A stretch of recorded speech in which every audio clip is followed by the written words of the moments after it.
Hey everybody, this is Russ from Retro Game Core. Today we're going to do a review of the Retroid Pocket Flip 2. Now I've had this for about a week at this point. I did a first impressions video when I first got it and just talked about things like the screen and the buttons and stuff, so I'll leave that link down below if you haven't seen it already. In this video, we're going to get down to brass tacks. We're going to talk about basically my experience over the past week, some of the things that I've learned about it in terms of just things I like more about it, and some things that I don't like as much about it. So we'll go through all that stuff in this video today. What I'm hoping is that by the end of this video, you will know exactly whether or not it's a good fit for you.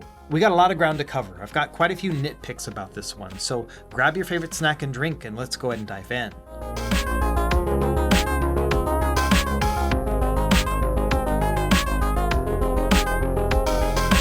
Now, as we get started, I did want to mention this is a review unit sent over from Retroid, and all opinions are my own. They are not seeing this video ahead of time, and we did not exchange any money in any way. However, one thing worth noting, this is an engineering sample, so it's not a final retail unit, although the retail ones are shipping out tomorrow, so I think there's really not going to be much of a difference between the two. The only difference that I saw from a hardware perspective with mine is that the little rubber bumper right here fell out of my lid, and that happened, I don't know, at some point while I was testing, and I was not able to find it. You can see on the right side, I still have the bumper here, but yes, the left one fell out. Now, I did bring that up with Retroid, and they said that this is something they had already noticed with other engineering samples and something that is fixed with a retail unit. Maybe they're using a better glue, but just something to be aware of. And I also did order my own retail unit, which should be arriving in the next couple weeks. And when I get that in hand, and if there are any differences between the two, I will leave posts about it on my social media, just in case there is anything different. Now, let's pretend that you didn't watch my impressions video that came out earlier, and so you don't know anything about anything when it comes to the Retroid Pocket Flip 2. So let's do a quick lightning round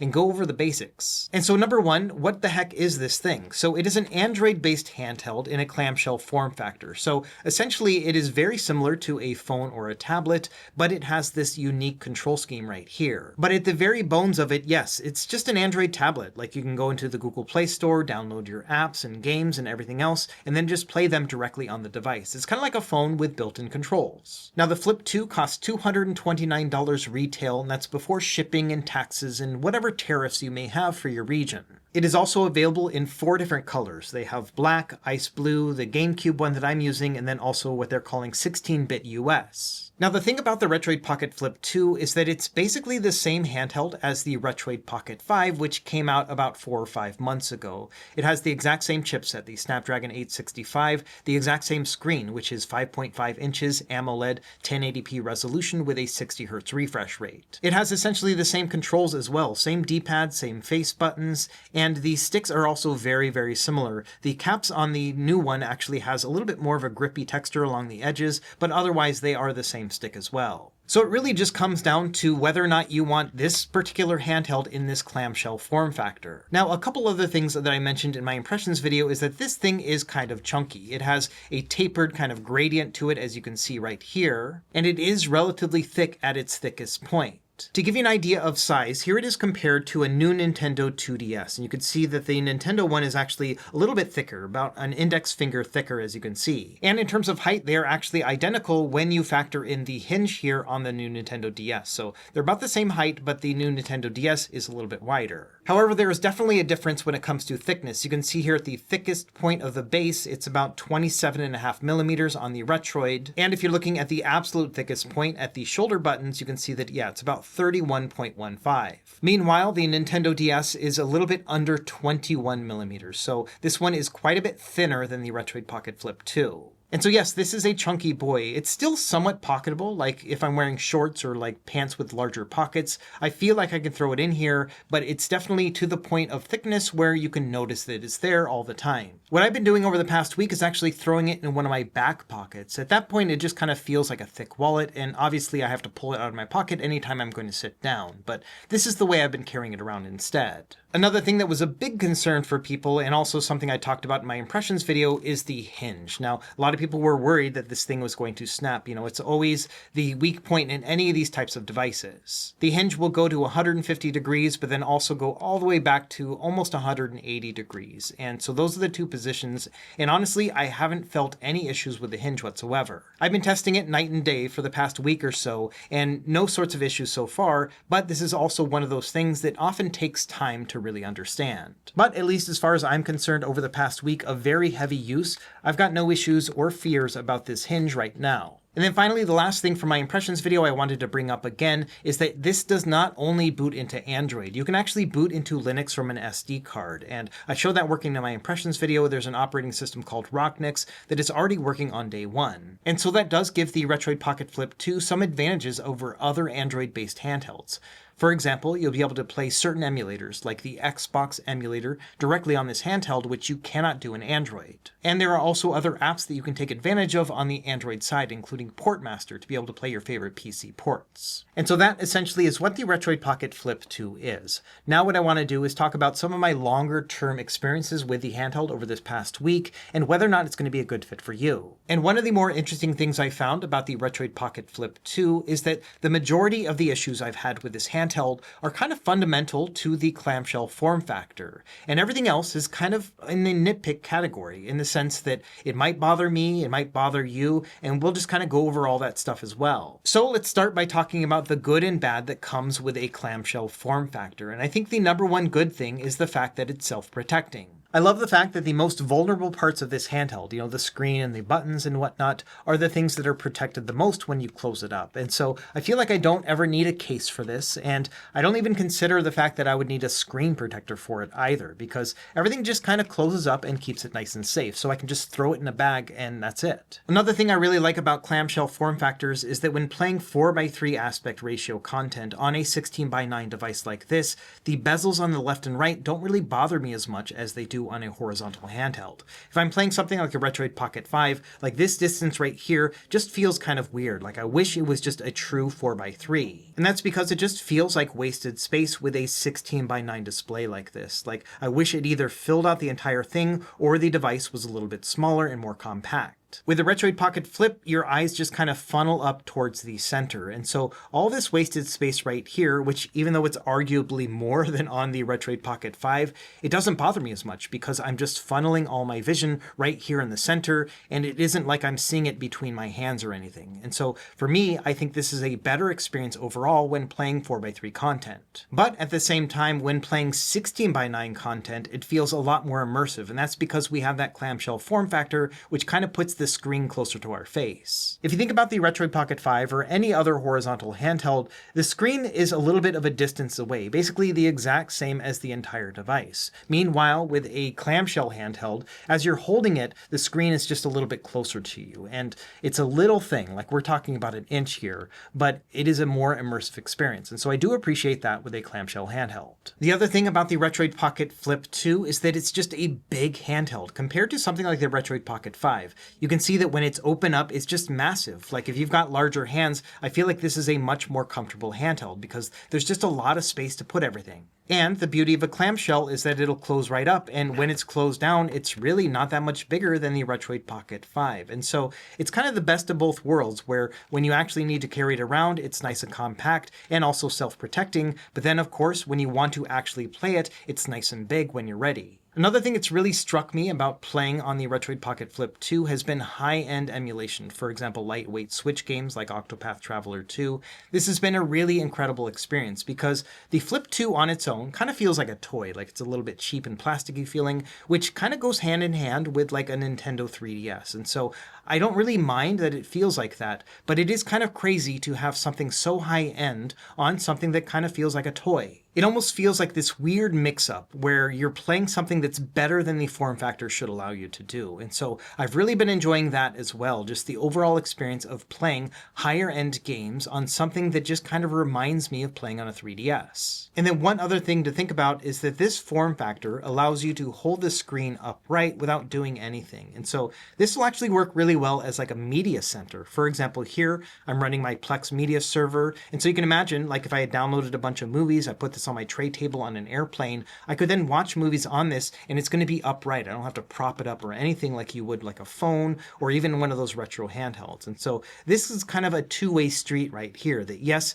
it is a handheld and you can play games on it and whatnot, but you could also use it like any other Android device and you could load it up with movies and then watch them on here as well. And so those are some of the great things about a clamshell form factor and why I think a lot of people are interested in a handheld like this. It's not just about the nostalgia of having a 3DS, but the practicality of this form factor. However, there are some things that aren't great about this form factor as well. And number one is the weight. You can imagine, because we have so much additional plastic right here, this is usually heavier than its other counterparts. The Retroid Pocket Flip 2 is about 305 grams. That makes it about 25-30 grams heavier than the Retroid Pocket 5 and about 20 grams heavier than the Nintendo Switch Lite. So it is somewhat heavier than similar devices, and that's because it is a bit of a larger form factor. And the other major part about a clamshell handheld is that it is somewhat blocky in just overall ergonomics. After all, it's just a big rectangle that opens up, and so when you're actually playing it, you can feel that difference in that it's not like perfectly curved to your hands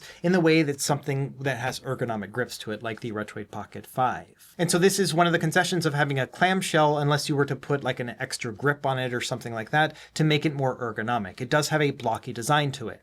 Another thing to think about is this is a somewhat top-heavy handheld. You've got, the lid and the screen and whatnot. So sometimes when you're playing it, it can be a little bit awkward depending on the position. When you're just like sitting at your couch or at a desk or something like that, I find it to be just fine. But I also tested it, like for example, in bed, and I found that, laying back and holding this is a little bit awkward of a position because it's so tall and also a little bit top-heavy. And so this would not be my ideal solution when it came to playing in bed, just from the ergonomics alone. However, this might be TMI, but another thing I did enjoy about using this thing in bed is that you can kind of lay it on its side, and that's actually a little bit better of a position. So if you like to lay on your side and play like with a vertical handheld, you can do that with this thing as well, and it's actually pretty handy. And then finally, another factor that I would consider to be negative about a clamshell is that it is going to be thicker than its other counterparts. You can see just here between the Retroid Pocket 5 just how much more thick it is. And so in particular, if you are looking for something that's a little bit more thin and sleek, then obviously the Retroid Pocket 5 is going to be a better choice. And so that's a quick recap of all the good and bad that comes with the Retroid Pocket Flip 2 and similar clamshell handhelds. Now,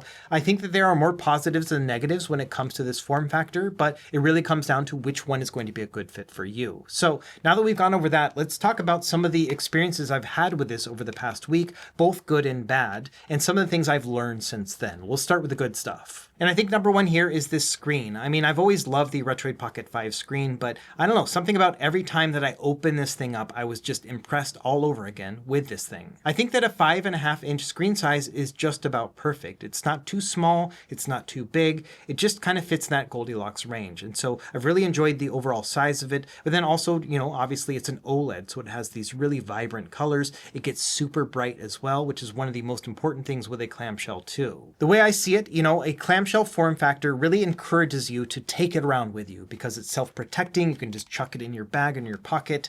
And so you're going to take it with you and have it with you more often, which means that you might be playing it outdoors or in really brightly lit scenarios, for example, on public transport.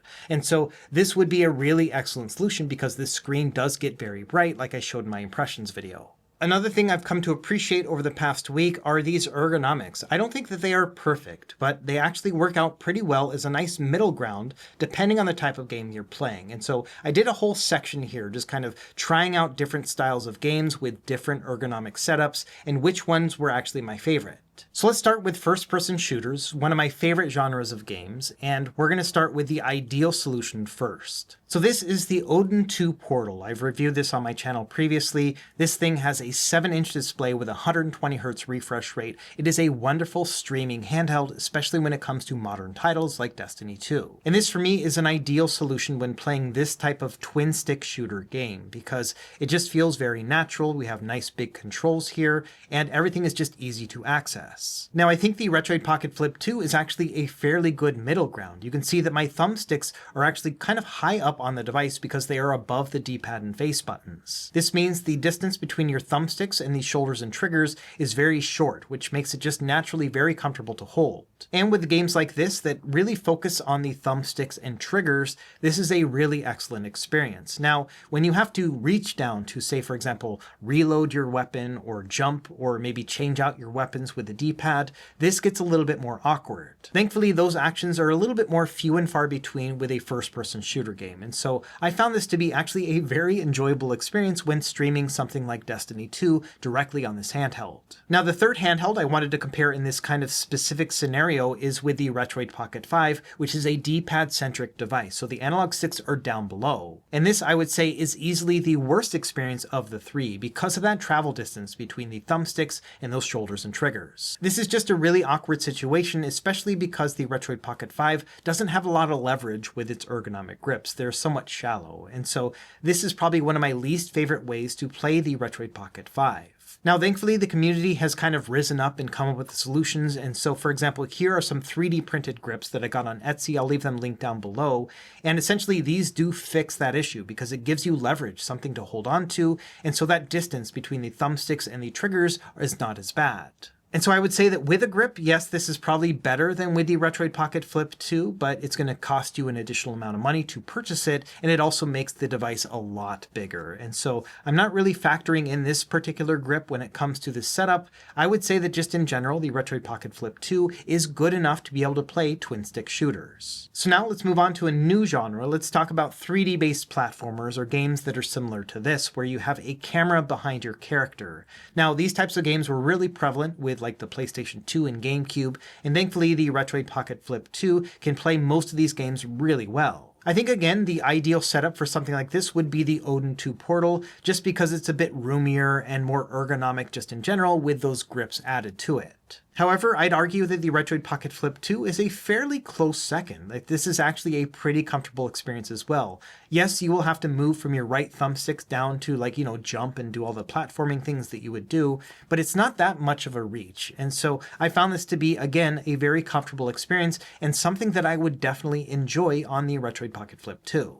On the other hand, with the Retroid Pocket 5, it is something that I tolerate, but it's not an ideal solution. Number one, it comes down to those ergonomics and having the thumbsticks down below, especially when you're using both of them. Then you're losing that leverage again, and so it feels a bit awkward. On top of that, the right analog stick kind of gets in the way of my thumb when I'm pressing the face buttons because it is sticking out quite a bit. And so I find this to be a third place among the 3 handhelds that we're testing right now. Now, it's not all doom and gloom because the next type of game is where the Retroid Pocket 5 really excels. When we're talking about a D-pad centric game, which is, the majority of retro games and even precision platformers like Celeste, this is actually the ideal setup. The D-pad and the face buttons are just perfectly placed for your thumbs, and then also you can easily access the shoulder buttons, which are really important in Celeste as well. In fact, every time that I play Celeste on the Retroid Pocket 5, I remind myself that this is probably the absolute best way that you can play Celeste on a handheld. Now, I think the second place spot would go to the Odin 2 Portal. Even though the D-pad is below the analog stick, the handheld is big enough that you can easily reach it, and so it doesn't feel like an extra stretch. And of course, as a result, that means that the Retroid Pocket Flip 2 comes in third place with this particular setup.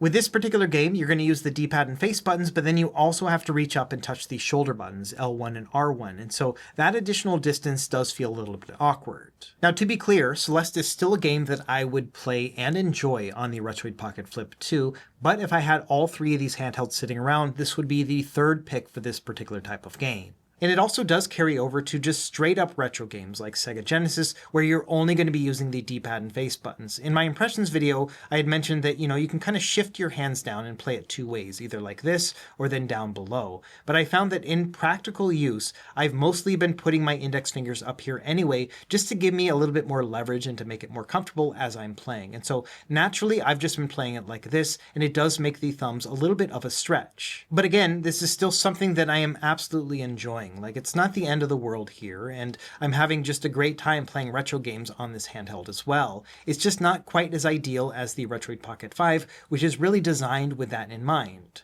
And so that's my takeaway when it comes to the controls on this device, is that it's not the best out there. It's not a shining example. It's not going to win #1 in any ergonomics awards, but it gets pretty good in all of the different categories. And so I wouldn't mind playing first-person shooter games on this, or 3D platformers, or even D-pad centric games. I think it's all good, not great. Now, one other thing I have really enjoyed about this device is the battery life. Now, this took a little bit of time to test, but I've been very impressed with it so far. One of my favorite things about it is that it has a sleep style function like any other Android device, and it is activated by the screen. So it actually does go to sleep when you close it up. And so every night I have been putting this thing to sleep instead of like powering it down all the way. And so I'll just go into the main menu here and then close it up and then leave it. And about 8 hours later, it's lost about 1% battery life. So it's working pretty well. Now, of note, when you're in a game and actually put it to sleep, for example, I was in the middle of a Nintendo Switch game, which is a very demanding system on this chipset, and I put it to sleep just like that in the middle of the game. When I woke up the next day, it actually lost 15% overnight. And so it is one of those things that you may want to close out of the game if you're going to be using that sleep mode, but it does work well. Another thing worth noting, this does support fast charging, and it's actually a little bit faster than I would expect. For example, if the game is down to like 30% and I plug it in, I walk away, I come back a few minutes later, I'm always surprised at how much it is charged. I would say it takes maybe 35-40 minutes to actually charge it from about 20% to 100%, so it is very fast. Now, you're also probably wondering about overall battery life when playing it just in general, and it's almost identical to the Retroid Pocket 5. So in general, I would say that if you're going to be playing retro-styled systems, those that are just in, like your standard performance mode, everything up to like say Nintendo 64 and Dreamcast, I would expect to get about 12 hours of battery life when playing those games. When it comes to like PlayStation 2 and GameCube and Wii games, those that are on the more moderate power scale, I would say you get about 6 hours of battery life at this point. And if you're going to really try to max out that performance, say for example playing a Nintendo Switch game and really pushing it as far as you can, I would expect about 2.5 hours of battery life. Still pretty decent, but obviously retro gaming is going to give you better time. So those are the main takeaways that I've had for this device over the past week or so, is that yes, the controls actually work out pretty well. It's got a wonderful screen, and the battery life is decent and exactly what I was expecting, considering the fact that it's almost the same as the Retroid Pocket 5. And so now we're going to move on to a section that I'm calling Let's Nitpick. So this is where I'm going to talk about all the little things that have kind of bothered me about the Retroid Pocket Flip 2 over the past week. Some of these things may bother you as well, and some may not bother you at all. So number one here is this lid design. I do not know what they were thinking about this. We've got a pie chart on the front of it that doesn't mean anything. Like, is this radar? Like, who knows what's going on here? So I'm obviously not a fan of this lid design. I'm not sure what they were thinking, but it is definitely not something that I really like. Same thing with on the back, like it has these additional lines to it. And I get that they break up like kind of the flat look of it, but I don't know. I just kind of wish that we had something a little bit cleaner looking. Now, the nice thing is that you will not actually see that when playing on this device. Everything is behind you. And so really it's something that you're showing to others as opposed to seeing yourself. In fact, the joke that I've been making over the past week is that it's kind of a theft deterrent. You can imagine playing this like in an airport. Someone would be like, oh, that's a pretty cool handheld. And then they see this part of it, which is like the main part you're showing to everyone else. And they're like, oh, never mind. I don't want that thing. So it's like a nice little theft deterrent, if anything. Another nitpick that I have is that we do have some wasted space up here up top. Like, I don't know what they could have done better. Obviously we're going to get comments that say, oh, should have put in a second screen or whatever, but it does feel just a little bit plain right here. Now, in all actuality, the chipset is actually right here. And so that's probably why it actually has this blank space, but it does feel just a little bit empty. One thing of note, it does get a little bit warm when you're really pushing it right here, but thankfully that's not a place that you really put your hands. And so yes, that is something that you might notice over time, but not when actually playing. Another small nitpick that I have about the Retroid Pocket Flip 2 is that I don't think that any of these 4 color options are actually ideal. The darker color options, like the GameCube one and the black one, are prone to smudging with the plastic. You can see just the little discolorations we have here on the lid, and that's just from like over a week of testing all the little smudges that get on it, and it's a lot more plain on something that's darker. I imagine the black one will be even worse. For my part, I ordered the 16-bit SNES one, just because I think that one's going to be the most clean of all the designs, and because it's a lighter color, it's going to be less prone to smudging. But ideally, I would have loved to have seen a white version, like this new Nintendo 3DS right here. I think something like this would have looked awesome with the Retroid Pocket Flip 2. These nice subdued colored buttons like this, and then a white interface. I would have really enjoyed that. Thankfully, the 16-bit one is not that far off from this color, and so I'm hoping it'll be a much cleaner design altogether. Another thing I've noticed is that the transparent color option, which they're calling ice blue, is a little bit gaudy and can be a little bit jarring depending on what you're expecting. A friend of mine, Ironclad Cobra, has a YouTube channel based out of Germany, and he got the ice blue model for review. And you can see from his impressions videos that you have the ribbon cable showing at the front lid, which is a little bit weird. And then also when the device is opened, you can see the speaker modules kind of stand out as well. And so this may be something that you wouldn't really like from a transparent model, so something to bear in mind as well. At the end of the day, this is obviously very subjective, but For me personally, I think that they could have made some better color options. Now, one other nitpick that I have that's a bit more on the practical side is that this little notch right here is not as large as I would like it to be. It's a little bit hard to actually get purchase and open up the lid itself. There have been several times over the past week where I've went to open it and I've just completely missed it. And so that's one of those things that I wish was just a little bit easier to grab. Another thing I've noticed is that when you put the lid in the 180-degree kind of straight angle like this, it is prone to snapping back to the 150. Like this is the default angle. And so as you're playing it, just moving it a little bit will just push it right back. Now, honestly, I don't really play at the 180-degree angle except when I'm doing my top-down footage like this. And so that's why I've noticed it. It's because often it'll just flip back to the 150. So something to bear in mind is that it has a heavy bias towards the 150-degree like that. Another thing I've noticed is little D-pad imprints right here on the face of the device on the screen. Now, this is pretty common with a lot of clamshells, and part of this probably has to do with the fact that I no longer have this rubber bumper on this left side. But yes, when I use this often, I can start to find that little imprint right here. And again, this is not unique to the Retroid Pocket Flip 2. You can see here with my new Nintendo 2DS, you can see the thumbstick right here. It's just showing. And so this is all easily wiped off, but just something to consider. You can also find it all the time on laptops like my MacBook Pro. You'll start to see like key imprints on the screen. So a very common thing, but something I have found with the Retroid Pocket Flip 2. And then finally, my last two nitpicks is that this device is not a very quiet handheld. By that, I mean that the fan is actually fairly loud and also the face buttons. When playing high-end games, you'll have to go into high performance mode, which will kick on the fan, and it gets pretty loud, especially at the max setting. Let me give you a listen right here.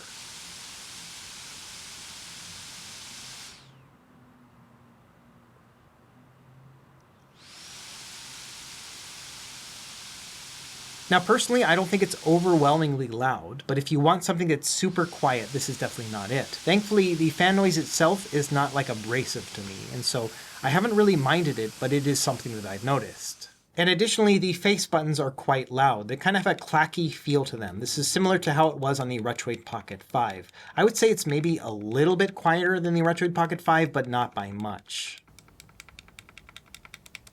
To give you a perspective, one of the things I always do with these handhelds is I put on Dr. Mario and I hand it to my wife and I just see what she thinks about it. You know, she's been playing that game forever, and so she can always tell me whether or not she likes a D-pad or the face buttons or the screen and things like that. And so she said that she doesn't really want to play the Retroid Pocket Flip 2 because the face buttons are too loud. She loved the D-pad, she loved how vibrant the screen was, but she said that it was just too kind of loud and clacky. And so that's something to think about. This is probably not something you'll want to play next to your significant other at night. Okay, let's quickly talk about performance testing here. So I'm just going to jump through some of the various systems here to give you an idea of what to expect if you are planning on picking up this handheld. And honestly, the results here are going to be identical to the Retroid Pocket 5. So to start, let's talk about like Game Boy Color. You can see here that yes, even though it's a 10:9 aspect ratio display, because it is a somewhat vertical handheld, you know, with the clamshell form factor, I don't really mind that it's a squarish aspect ratio on a wider screen, just because those bezels kind of disappear as you're playing. It is a better experience with something like Game Boy Advance just because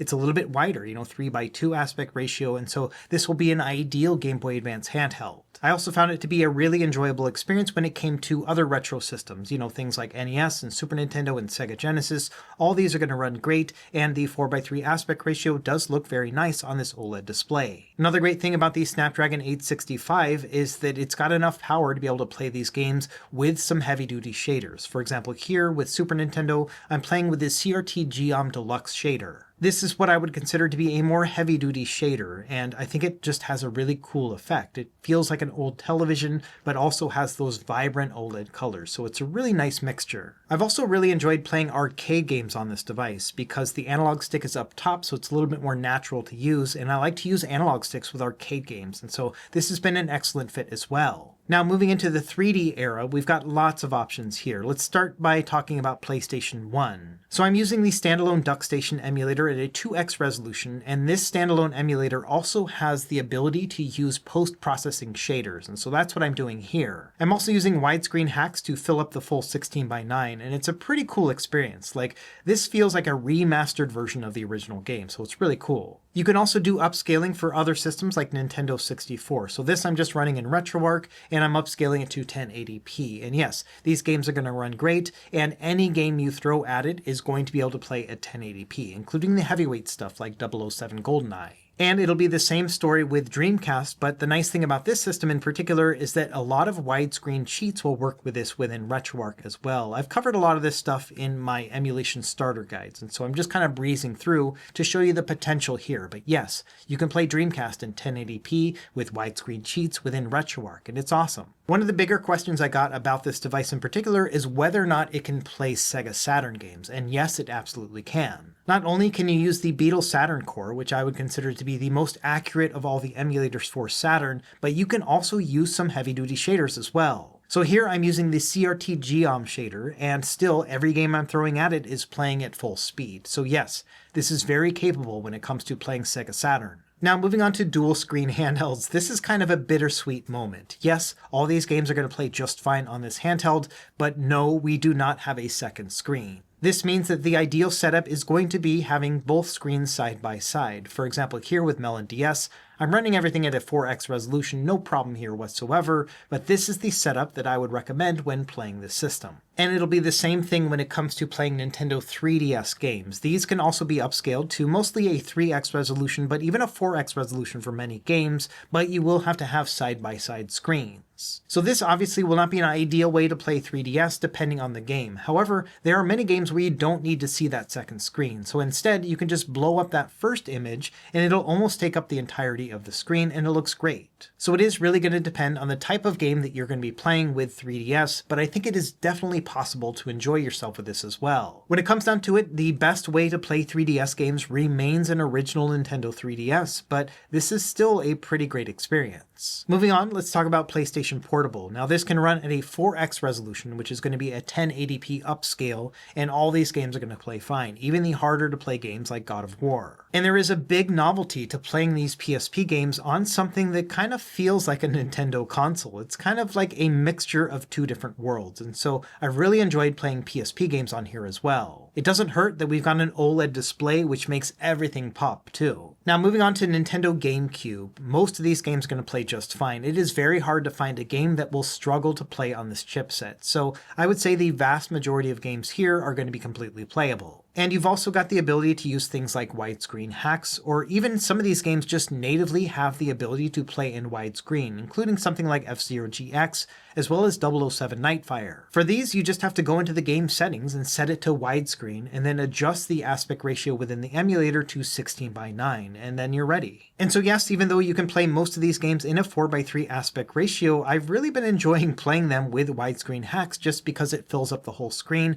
and it's just a lot more impressive. Now for most games you can play them at a 3x resolution, but there were a couple where I had to drop it down to a 2x resolution. A good example here is Super Mario Sunburn. So this is a ROM hack of Super Mario Sunshine, which has a lot of quality of life fixes in it. However, I did find in certain parts it would slow down at a 3x resolution, so instead I played it at 2x. It still looked very good, but this is one of those games where I had to adjust the settings to give me full performance. Now moving on to Nintendo Wii, the performance here is going to be very similar, but there are a couple other caveats to consider, especially when it comes to controls. And again, I go over all this stuff in my starter guides, but you can see here that Mario Kart Wii plays just fine at a 3x resolution when using the classic controller. However, the Retroid Pocket Flip 2 also has a built-in gyroscope, so if you set this up to support motion controls within the Dolphin app, you can actually just play this like you could on the original Mario Kart Wii, where you're just using the motion controls to move your character around. You can definitely do that. Now, some games can actually use a hybrid of controls. For example, here with Mad World, this one used a nunchuck style setup, but then also had some motion inputs at certain parts in the game. And so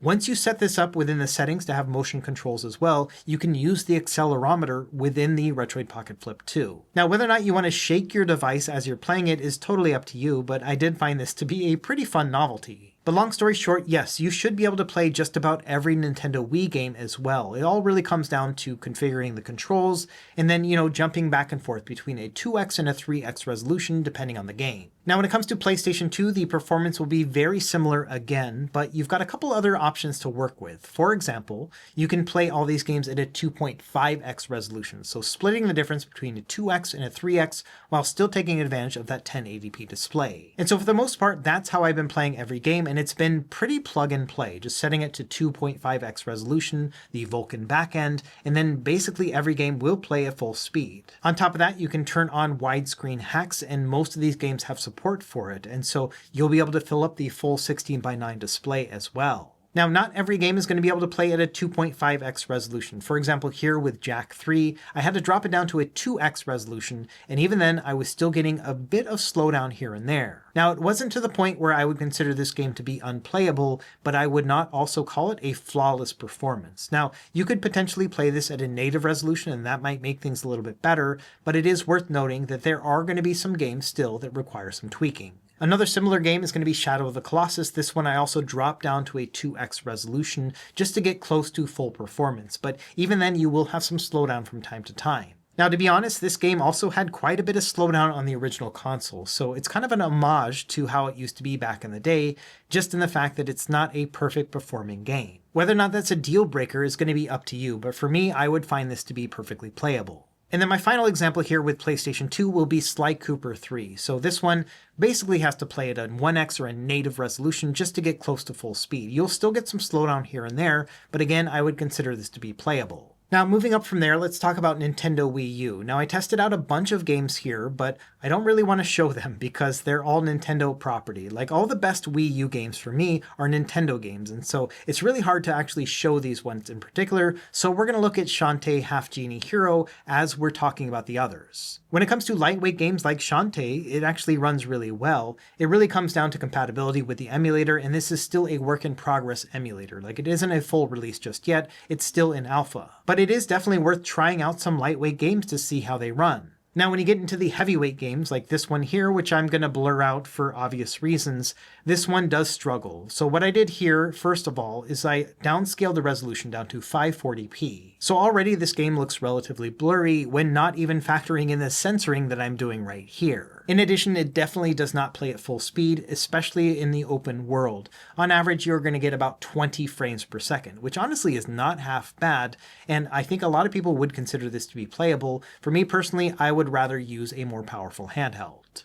And then finally, the last emulated system I wanted to test is Nintendo Switch. Now, there are lots of different emulators out there for it. For this testing in particular, I used Sudachi, and it worked out pretty well. Now, for my testing, I did focus on somewhat more lightweight games just because they're going to be easier to run, and I also played these games in handheld mode, so they're not going to be a full 1080p. Most of them will be in 720p instead. However, I still think it's pretty thrilling to be able to play some of these games in handheld mode on the Retroid Pocket Flip 2. In addition, you can play with motion controls with this emulator. So, for example, Risk of Rain 2 is one that I tested, and yeah, you can actually make this work with gyro controls. It's kind of fun. However, just bear in mind that even lightweight games sometimes will not work with these emulators just due to compatibility. So for example, with this Crash Team Racing game, even though I tried a variety of different drivers, I couldn't get any of them to actually work. And so sometimes the screen would be black, sometimes the game would crash, but unfortunately I was not able to play this game. Now, in addition to emulation, you can also play, native Android games, and these will work really well.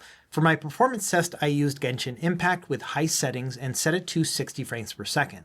And in general, I would say this game was playing really well, and one of the nice things about Genshin Impact is they recently updated it to allow for controller input, and so this will just work natively out of the box once you change these settings to have handheld controls. So I would say that most Android games are going to play just fine, even the ones that are a little bit more demanding like Genshin Impact. And then finally, even though I talked about streaming at the beginning of the video when we were talking about ergonomics and whatnot, I did want to mention that yes, you can stream onto this device as well, and you've got a ton of options within Android. For this particular test, I was using XBX Play, which is a remote play app available for the Xbox Series consoles. This allows you to play everything at 1080p and has a pretty nice fast connection as well. And so I played a couple hours of South of Midnight on the Retroid Pocket Flip 2. Now, I did find the screen to be a little bit small just because, the text and stuff is made for a larger TV, like a modern TV, but in general, I still had an enjoyable experience, at least thanks to these controls. So yes, I think that this is a capable streaming handheld, even if it's not the most ergonomic way to play some of these games. Okay, with all that out of the way, let's go ahead and start wrapping up and talk about what I like and what I don't like about the Retroid Pocket Flip 2. Now, a lot of this is going to be a rehash of what we've already gone over, but here's a quick summary. Number one, I think we've got an amazing screen. It's AMOLED 1080p and has just really vibrant colors and gets also very bright and very dim. So no complaints about the screen whatsoever. I also think that the controls here are good. They're not amazing, but I can definitely make them work. No matter what type of game that I'm playing, I found it to be a relatively enjoyable experience. There are other handhelds that have an ideal setup for different types of games, but this one is a pretty good all-arounder. And then of course we've got all the great things that come with a clamshell handheld. You know, the fact that it is self-protecting and also gets a little bit compact once you close it up. And so that's been a really great aspect as well, is that I can travel around with it very easily. Another thing I really appreciated about the Retroid Pocket Flip 2 is that it feels like a legitimate console, and a lot of this has to do with the clamshell form factor and that sleep function. So I can open it up, and once I've got it set up with Emulation Station, I can navigate between my different systems and then browse them right here, and it's been a really excellent experience. And of course, when I'm done playing, all I have to do is just close it up and then come back to it when I'm ready to play again. And so this really does feel like a handheld console compared to something that usually just feels like a phone with controllers slapped onto it. I also think that we have decent battery life. You know, depending on what you're playing, you can get upwards of 12 hours of battery life, or worst case scenario, about 2.5. And I think that's a pretty good middle ground, depending on the type of game that you're playing. I also like the fact that this is a Linux-capable handheld, and we're not just locked into Android. And so if you want to test and tinker with the other side of things, you can do that as well, which is kind of rare with these Android handhelds. And then finally, the Retroid Pocket Flip 2 is a unique experience. You cannot find any other clamshell handheld right now that has this amount of power with an OLED display. And so it really does stand on its own as being a clamshell device that actually has a lot of things going for it. Now, of course, it's not perfect, so let's talk about some of the things I don't like about it. And number one is the fact that it is kind of loud. Not only are the face buttons a little bit clacky, but the fan will actually ramp up quite a bit when you're playing heavier duty systems. And so just something to bear in mind, this is not a silent device, and this is something that might bother you. In addition, the ergonomics on this device are somewhat blocky. It just kind of comes hand in hand with a clamshell form factor, but something to bear in mind is this is not the most comfortable handheld in the world. There are some concessions to be made when you have all the other benefits of a clamshell. And then finally, I've been scratching my head a little bit about all these design choices. You know, the fact that we have this weird radar pie chart thing on the front and then these extra lines on the back, it is something that has not grown with me over the past week. I just kind of find it really bothersome. And again, it'll all come down to taste, and the best thing about it is that you don't have to see it when you open it up. But even then, this is not the most beautiful device in the world. We've got that big empty space right here in the center. So it is definitely not the prettiest handheld in the world, but it's still got a lot of things going for it. So in wrapping things up, you may be wondering whether or not I suggest the Retroid Pocket Flip 2. And it really does come down to this form factor and whether or not you definitely want a clamshell handheld. If you don't really care and you want something that just has a lot of good performance power for the price, then maybe a Retroid Pocket 5 will be just fine for you. However, if you want a Retroid Pocket 5 in a clamshell form factor, then obviously the Retroid Pocket Flip 2 is the one to get. And I am happy to say that there are no real deal breakers with this device whatsoever. Yeah, I've got a couple nitpicks, but in general, I think that Retroid made an excellent handheld yet again.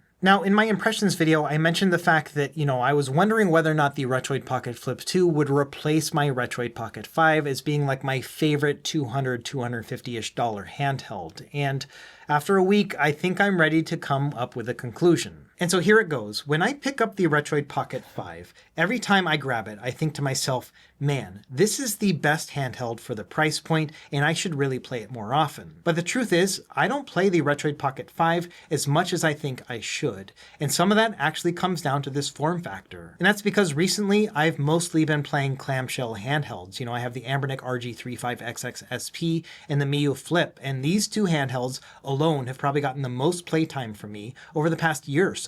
And a lot of it comes down to this clamshell design, because I can just close it up and then resume my game later and throw it in my pocket, not have to worry about cases, all those things that make the clamshells just very travel friendly. And so I think that this experience with these two handhelds is going to translate over to the Retroid Pocket Mini versus the Retroid Pocket 5. I still think they are excellent handhelds, and I do really love the feel of this device, especially when it comes to D-pad-centric games. Like I mentioned before, this is the best way to play a precision platformer that uses the D-pad like Celeste. However, I think the writing is on the wall in that I will probably be using the Retroid Pocket Flip 2 more, and that's because of the clamshell form factor. When all things are considered, these are kind of the same handheld, same chip, same screen, and it really comes down to the form factor, and lately I've been enjoying clamshells more. Now, I wouldn't consider the Retroid Pocket Flip 2 to be an essential handheld, especially if you already have something like the Retroid Pocket 5 or even the 4 Pro. Like, it's probably not worth upgrading to the Flip 2. It really comes down to the form factor and whether or not you think you would play something like this more than a horizontal handheld. To put it another way, if we had some sort of like Thanos snap and all of my handhelds disappeared and I had to repurchase them, and I was looking for something around the $250 range, and I was deciding between the Retroid Pocket Flip 2 and the Retroid Pocket 5, I would probably buy the Flip 2. Now let's say that Thanos Flip only made the Retroid Pocket Flip disappear and I had only the Retroid Pocket 5, I would not spend my money to get a Retroid Pocket Flip 2 when I already have something like this. And so obviously it's a very subjective thing, but I think between the two, yes, I'm going to be playing the Retroid Pocket Flip 2 more. And so yes, it has replaced my Retroid Pocket 5, at least right now. So that's really about it. I think the Retroid Pocket Flip 2 is an excellent handheld and definitely well worth the $250-ish price point, but it really is going to come down to what you are expecting to play and what you already own. And so I would not consider this to be an essential purchase, but I am looking forward to playing this throughout the year. Let me know what you think in the comments down below. Are you going to pick this one up or you already have something better? And as always, thank you for watching. Be sure to like and subscribe if you found this helpful, and we will see you next time. Happy gaming.